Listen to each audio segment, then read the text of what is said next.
ईश्वर पर विश्वास, आंखें खोल देने वाली कहानी। दोस्तों, ऋषिकेश में गंगा जी के किनारे एक संत रहा करते थे।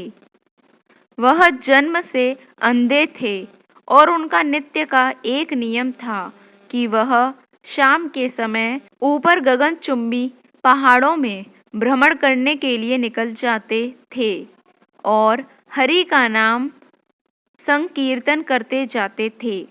एक दिन उनके एक शिष्य ने उनसे पूछा, बाबा, आप हर रोज इतने ऊंचे ऊंचे पहाड़ों पर भ्रमण हेतु जाते हैं, वहां बहुत गहरी गहरी खाइयां भी हैं और आपको आंखों से दिखलाई नहीं देता, क्या आपको डर नहीं लगता?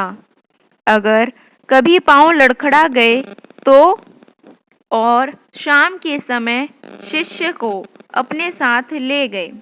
पहाड़ों के मध्य थे तो बाबा ने शिष्य से कहा, जैसे ही कोई गहरी खाई आए तो बताना।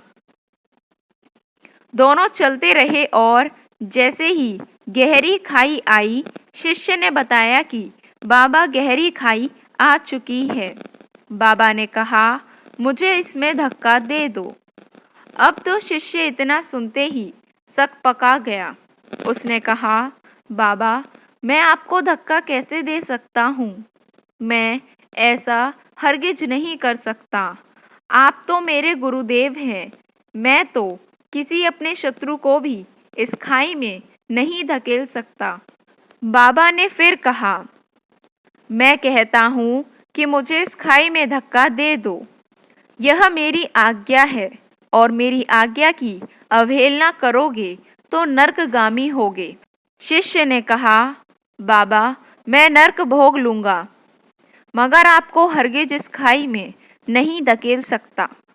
तब बाबा ने शिष्य से कहा, रे नादान बालक, जब तुझ जैसा एक साधारण प्राणी मुझे खाई में नहीं धकेल सकता तो बता, मेरा मालिक भला कैसे मुझे खाई में गिरने देगा?